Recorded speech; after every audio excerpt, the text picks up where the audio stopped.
This is The Last Unionist with your host, Toby Green. I am Toby Green. This is the Big Bang of Labor Part 2. What this podcast is going to be focusing on is the Haymarket Square Massacre and the effect that it still has on us today.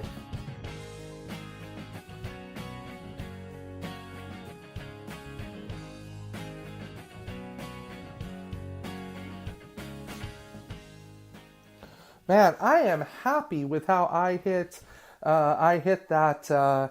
I think they call it in DJing terms a post. I feel like I hit that pretty well. Hopefully, I'll continue to get better at that. All right, hey, episode 2, the Last Unionist with Toby Green. So, in our last podcast, we covered a little bit about August spies. And hopefully you folks have had a chance to kind of look up a little bit more on August and maybe seen some of the history. But in 30 minutes, I couldn't get to everything that I wanted to get to. And I felt like if we had tried to cram that next 15, 20 minutes of discussion through, we probably wouldn't have got to everything that we wanted to in terms of the podcast. So, just to catch you up to speed in case for some reason you missed it or you're listening back on your podcast or on the Spreaker player app, just to kind of get back to it. Basically, we had left off where the tensions were starting to run increasingly high. They're running really, really high. And what I mean by running really high is that the tension level was we were coming off of a prolonged depression. 1878 had passed.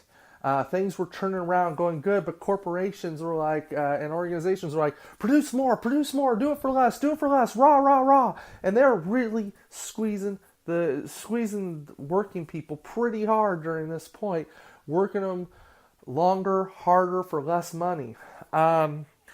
Which is what they teach people today in business school. Again, and you're going to hear me rag on business school a lot because, again, the whole point of business is to teach folks strategies and tips on how to keep your costs low while keeping your profits high. It is down to a science at this point. So, where we're at was that in 1864, the Federation of Trade Organizations say, look, we've had enough. We need to do something. We need to make a big statement. Our key demand is that we should have an 8-hour workday.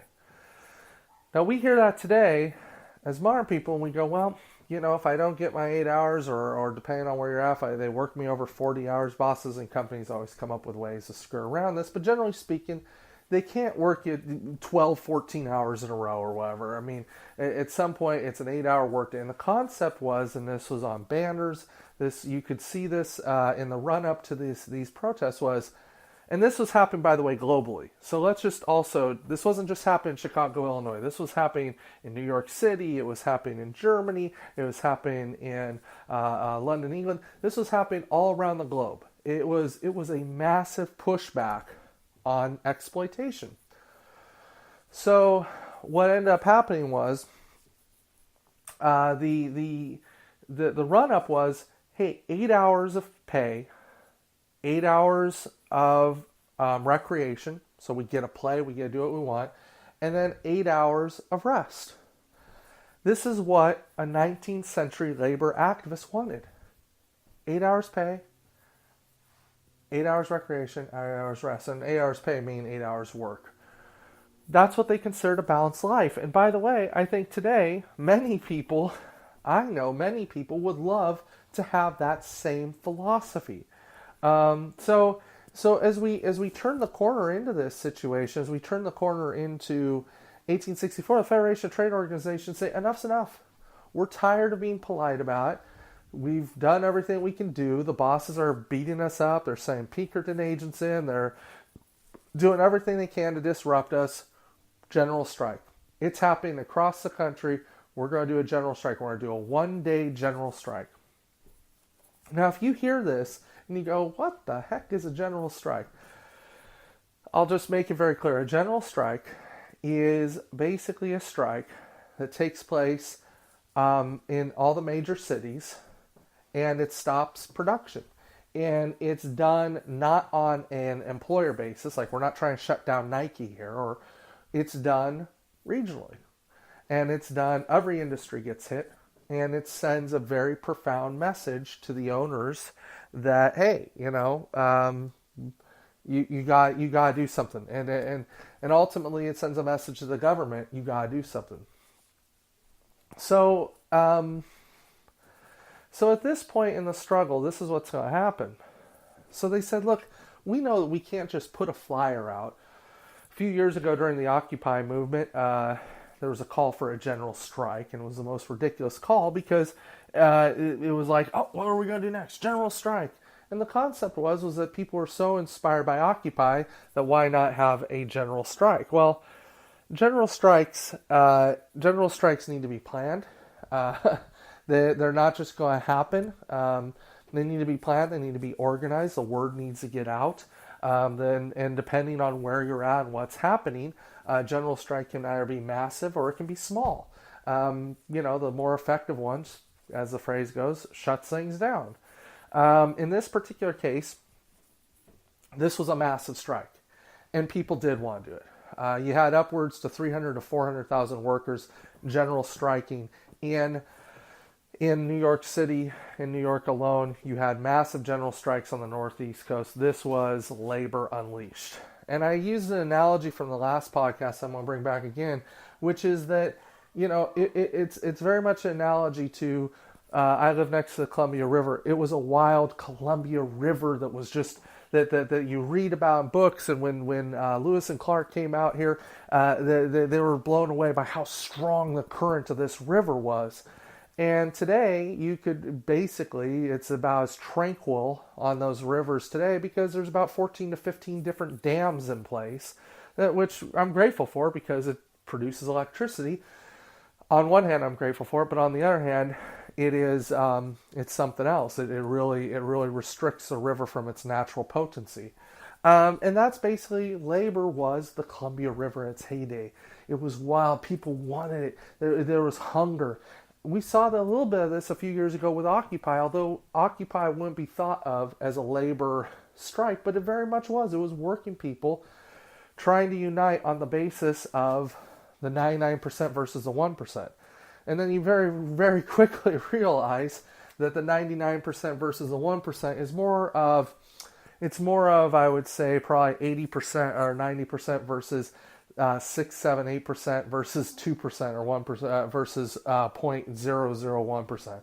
Like, there's definitely gradients, but the concept was, and the initial frame was, it was us versus them. Well, you didn't have to explain the 99 to 1% to these folks. Working people were getting shafted. And this doesn't get covered a lot in high school history books, and it doesn't get covered a lot because the ideas that are here are so dangerous. The ideas here are so dangerous for our current time because if somebody sees these ideas, they may get inspired to say, "Wow, you mean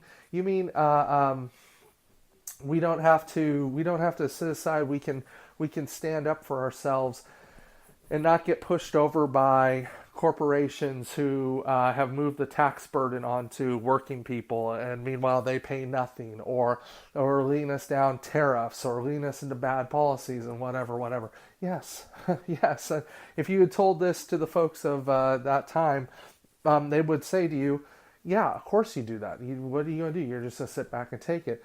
And then people today would say, well, what are you talking about? Things were far more austere back then. Well, I think everything's relative. So, 1884, 20 years after 1864, in 1884, they say, okay, we're doing it, 2 years out. And they do a good job. They conscientiously build for this one-day general strike. They build in a thoughtful way. And it's amazing. And so, when we roll up to the general strike day, in Chicago, August Spies, our protagonist or antagonist, depending on your viewpoint, he's getting busy ready. He has become more radicalized by what he's seen, and he's getting ready. Employers are continuing with their anti-union measures. They're firing and blacklisting union members. They're locking out workers. They're recruiting strikebreakers. They're putting spies together, thugs. They're hiring the Pinkertons. They're exacerbating ethnic tensions. Well, that doesn't sound unfamiliar, does it? And so workers during this period, is in the run up to this strike, they're dealing with this in all sorts of ways. It's not homogenous at all. And what emerges out of this is this tiny group of about 70,000 trade unionists called the Knights of Labor. And they explode in the wake of all this. I mean, their membership balloons. They go from 70,000 in this period to 700,000, drop of a finger almost overnight. Snap of a finger, I should say. And so they're huge. They're huge. And they're like, look, we're not communists. We're not anarchists. We don't want anything to do with that stuff. We're here to keep our folks working. That's what we're about. Now, the Knights of Labor, we're going to do a podcast later on the Knights of Labor. We'll do a whole history on them.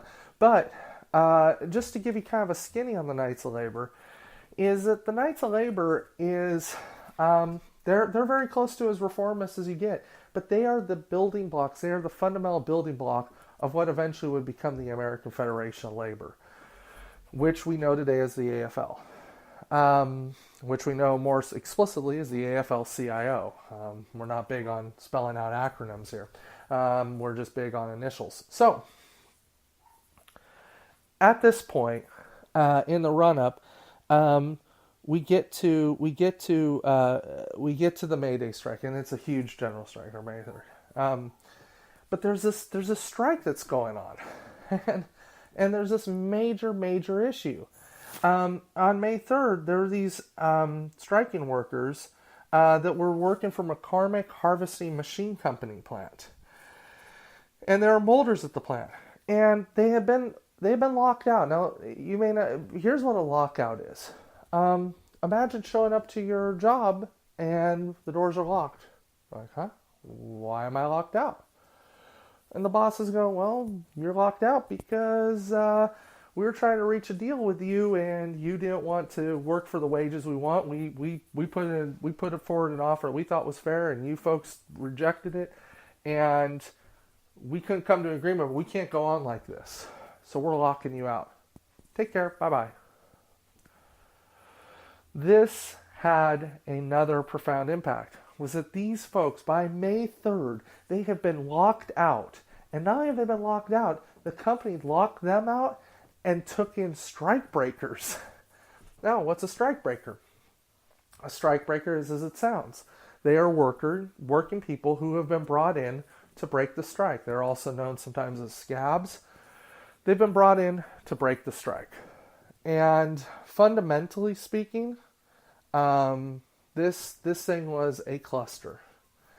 Fundamentally speaking, what ends up happening is that the workers are ticked off. And as you would be. Put yourself in the striking workers' shoes. Or actually, I don't want to call them striking workers. They're locked out. Put yourself in their shoes. You're here. You've been unemployed for 3 months. The boss is trying to break you, but you've held strong. You have not given up on your union. You have held strong. You're militant. You're like, no, this is important. I got to see this through for my family. Even if I don't have wages, even if I'm trying to take side jobs or doing whatever I can to keep afloat.